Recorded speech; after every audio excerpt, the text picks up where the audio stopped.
Magandang araw sa lahat. Welcome po ulit dito sa atin channel ang Biyahe Ikomida. Maraming salamat sa lahat ng nag-subscribe, indeed. Punta tayo sa atin topic. Review, request sa radyo. Inilalantad ang kalungkutan ni OFW sa ibang bansa. Tumatak sa puso ang pagganap ni Lea Salonga kahit sa unang eksena. Inilalantad sa request sa radyo ang matinding kalungkutan ng mga overseas Filipino workers, OFW, na nag-iisa sa ibang bansa. Malabo pa pero nakakabighani ang raw portrayan nito ng isang gabi sa buhay ng isang isolated Filipina nurse, kahit hindi madaling panoorin. Ang bagong theatrical play ng creative producer na si Clint Ramos ay tumatakbo mula October 10 hanggang October 20, 2024 sa Samsung Performing Arts Theater sa Makati. Ito ay bida Tony at Olivier winner, Lea Salonga, at Golden Globe at BAFTA nominee, Dolly De Leon, sa parehong papel bilang isang walang pangalan o OFW nurse na sinusubukan upang mabuhay ng isang malungkot na gabi sa kanyang apartment sa panahon ng isang #lamig, na may lamang ang kanyang mga paboritong programa sa radyo upang panatilihin ang kanyang kumpanya. Ang dula ay sa direksyon ni Bobby Garcia.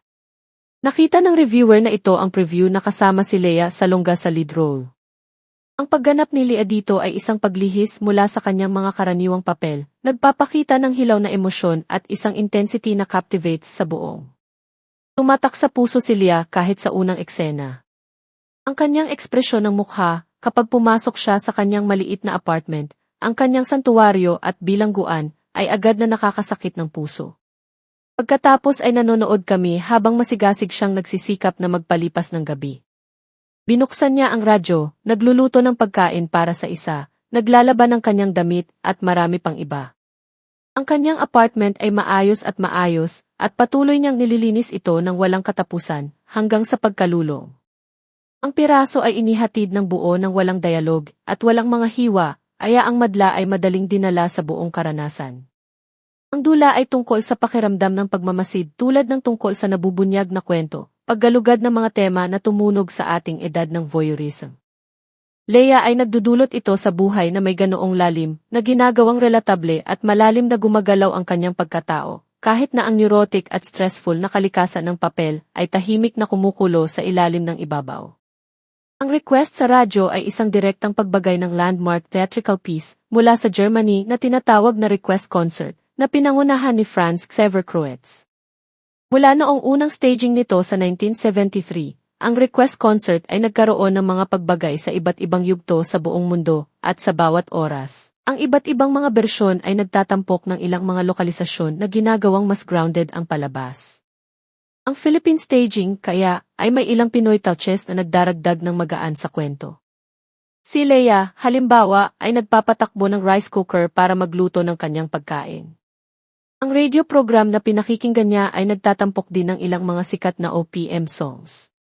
Ang kalidad ng tunog, bagamat paminsan-minsan ay napakababa, ay tila sadyang hindi gaanong mahalaga, na posibleng sadyang nagpapaigting ng matalik at pagiging makatotohanan. Gayunpaman, maaari rin itong magharap ng isang hamon, lalo na sa mga sandali na karapat-dapat na linawin. Ang isang drawback ay ang biglaang pagtatapos. Iniiwan nito ang mga manonood na nais ng higit pa, at ang isang bit ng pag-unlad dito ay maaaring iangat ang emosyonal na pagbabayad. Gayunpaman, ang kahilingan sa radyo ay makapangyarihan at nakakaapekto, na hinihimok ng pagganap ni Lea at ng resonant na paglalarawan ng dula sa buhay, paghihiwalay at tahimik na tensyon sa loob.